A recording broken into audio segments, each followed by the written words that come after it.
Hello and welcome back to Star Citizen. My name is Evenlease, and today on 10 Minutes More or Less Ship Review, right behind me, the ANVIL F7A HORNET MKII. Let's go ahead and take a look.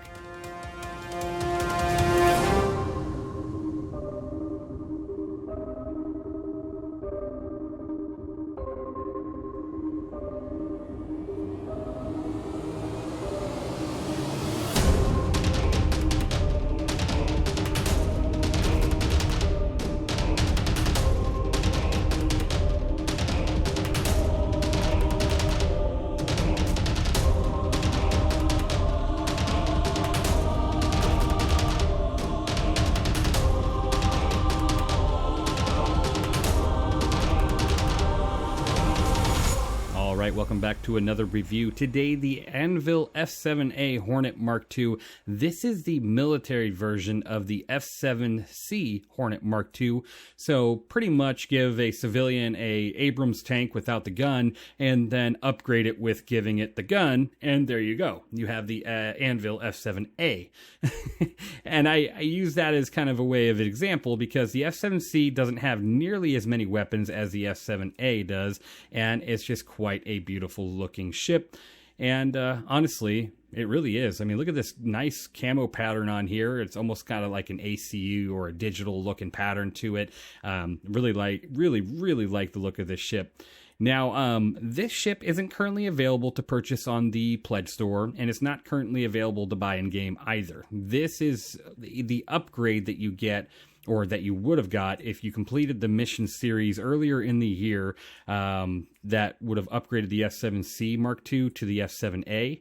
Now, sooner or later, I'm hoping they do allow this variant to be on sale inside of the game. I'm sure they will. It's just they're giving it some time to make that, in-game reward feel, amazing and everything.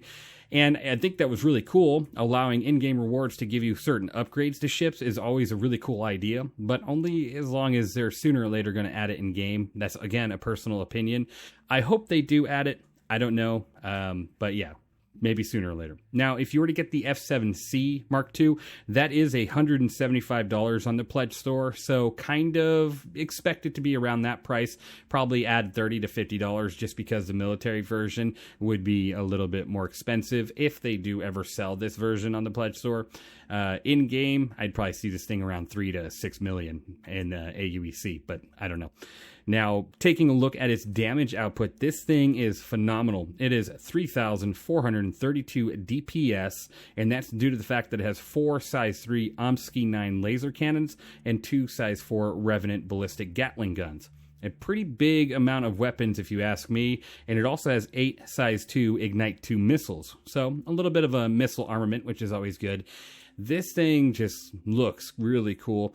There's, certain design elements that I always were like, I'm not sure about that. I mean, you have the interesting wing back here that looks like a handle. If they just cut that portion off right there and just leave the back sides on, that would look pretty cool. Almost like an actual Hornet. Almost like their wings ready to flap, right? Outside of that, this ship does have 3,000 bubble shield, so that's pretty average compared to a lot of fighters in this class. Most fighters like the Saber and others do have that amount, so definitely not bad. And definitely not like super amazing either. It's not like a Vanguard, right? But a Vanguard's a heavy fighter. This isn't, so that's your difference. Now, taking a look past that bubble shield, you do have 20,321 health points, which is good. A good amount of HP. Of course, it doesn't carry any SCU in this variant. No interior, nothing like that. So you only have a cockpit. This thing is meant to take off from a pad, go out, do its business, come back. It's definitely not a long-range fighter, so you're not going to be taking off and exploring different, distant galaxies or anything.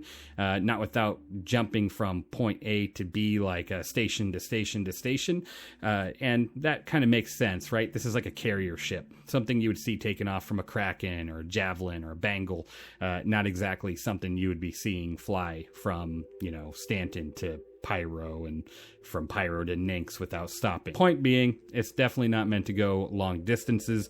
It does have a top speed of 220 SCM with a 479 forward boost and a 249 backwards boost with a nav speed of 1,146. Now, what I meant by that distance traveling is it only has 630 quantum fuel. So you're definitely not going to be going a long distance without having to refuel.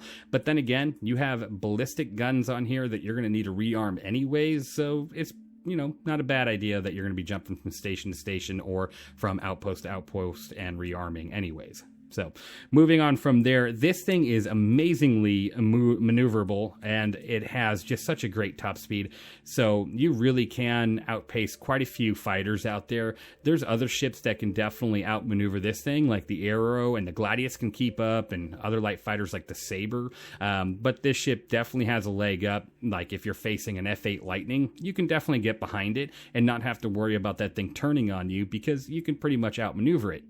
Now, let's go ahead and get into a little bit of a combat situation and show this thing off. Again, I don't really, this is on the PTU, so I don't have like big contracts for bounties or anything, so I'll see what I can find just to shoot at, and I'll give you my score.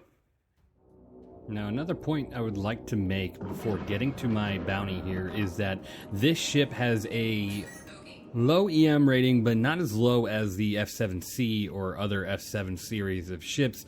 This one's EM rating is actually kind of high compared to it's over 10,000, so that is something to be aware of, that you're not going to be as stealthy as many of the other F7 class ships. Now let's go ahead and get into this quick fight, and we'll see if there's anything else after this one.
Alright, so you saw me fight at first a Prospector and an Aurora, but after that I was like, you know, I gotta find something else to fight. So I tried to track a player bounty, but the server was going into recovery, so it wouldn't give me a bounty mission target. So I ended up just going against more NPCs that actually interdicted me out of Quantum, and quite a few of them attacked me at once, and one of them almost killed me just because of the fact that it tried to ram me, but didn't succeed in taking me out. So it moves really quick, is able to stay around those bigger targets, and the smaller ones is able to keep up with, and that firepower just allows this thing to just hammer away and take out ships with rather quick speed. Honestly, my score on this ship is a 9 out of 10. It's only losing 1 point due to that high EM rating. For this style of ship, they usually have a much smaller EM rating, and compared to other ships in its class, like the Saber and stuff, the EM rating's 2 to 3 times bigger on this ship, especially when you're just coming out of Quantum. You're sitting at 20-25,000 EM, and it takes you a while to get back down to that 10-11,000 area, when your other ships like the F7C MK2 sit around 5 to 8,000. So definitely a big difference there if you're trying to stay more stealthy, but you definitely have a lot more weapons with this ship. It'll be nice to see what the other ships in the Mark II series comes out later, like the Ghost, the Super Hornet, and other variants of the Mark II Hornet series when they come out. They are on the progress tracker, so sooner or later we'll see them. Thank you guys for watching. I hope you enjoyed. Let me know what you think of the F7C and the F7A here in the comments down below. I will probably do a review on the F7C Mark II again sooner or later. I gotta take a look and see if there was any big stat changes between 3.22 and 3.23. Thank you guys again for watching, and I'll see you in the next one.